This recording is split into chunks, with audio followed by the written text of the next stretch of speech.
Alaska, the great northern state of the United States of America, the land of mountains, polar bears, and the utter darkness of winter. This land, however, was not always America's. Before the United States had dominion over the vast territory, Russia controlled it as their far eastern overseas colony. But as years went on, the usefulness for the colony for the Russian Empire faded, with furs in the air running dry, and its distance from St. Petersburg strained the colony's prosperity. Vulnerability of the colony began to show.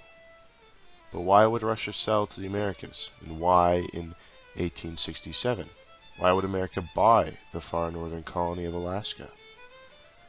What are the successes, failures, and consequences of the purchase of Alaska?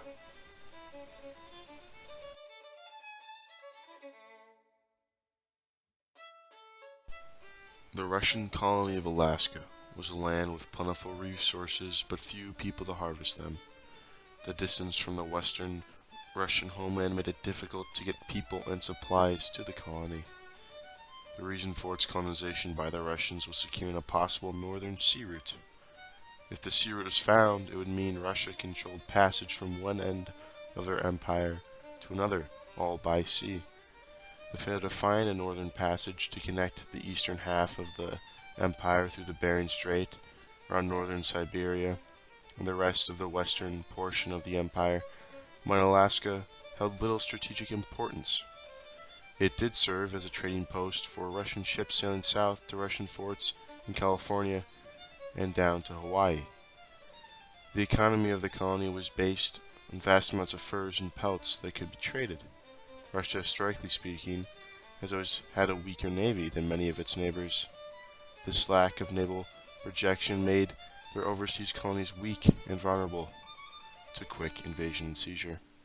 As a consequence, the lack of strategic value, the colony, not turning a profit, made Alaska a losing asset for the empire.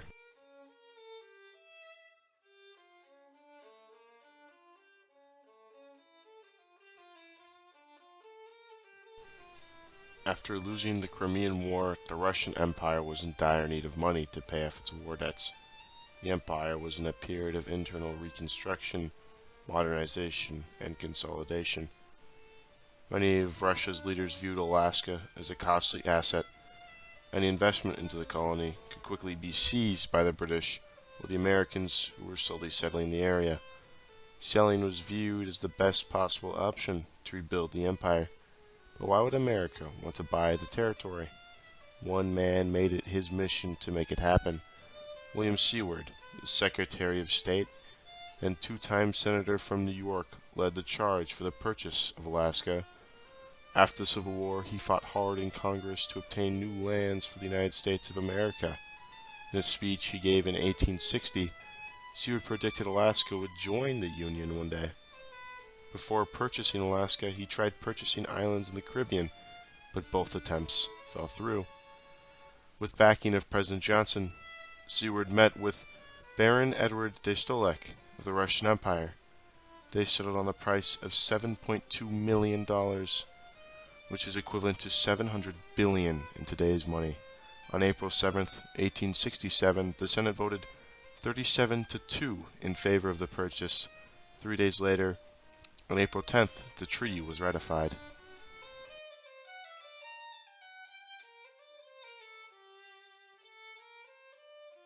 Most of Russia's ruling class viewed the selling of Alaska as a major success for the empire. Even this meant that they lost out on profits from fur trading and whaling. Russia went through with the deal. The American public was widely supportive of the purchase of Alaska. However, Andrew Johnson's critics did say it was diversion from domestic troubles after the Civil War, as the nation was going through reconstruction and rebuilding of the South. Although this may have been true, the incorporation of Alaska proved useful to America when gold was discovered in the Yukon and southeastern Alaska in 1896. This was followed by the gold rush at Nome in 1899. Both brought in money and, more importantly, men into the region to populate it. In 1902, commercial oil started being harvested in Katalla, Alaska. Oil production, along with mining of gold and other minerals in the state, has made Alaska a land rich with natural resources wholly for the United States of America.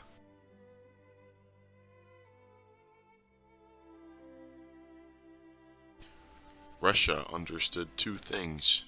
Alaska was a colony that was losing money for the empire and held very little strategic importance for Russia. America was looking for dominion over the whole hemisphere. The transaction was a natural benefit for both nations. The agreement probably would have happened earlier if not for the Civil War. The deal allowed for Russia to refocus on modernizing their own nation. It allowed the United States to expand deep into the Northlands, limited British expansion, opened new land filled with resources, gave America ports in the northern Pacific, gave an unpopular president a political boost. Finally, fulfilled the ambition of one man, William Seward. He accomplished the purchase of Alaska through effective and successful debate and diplomacy for the American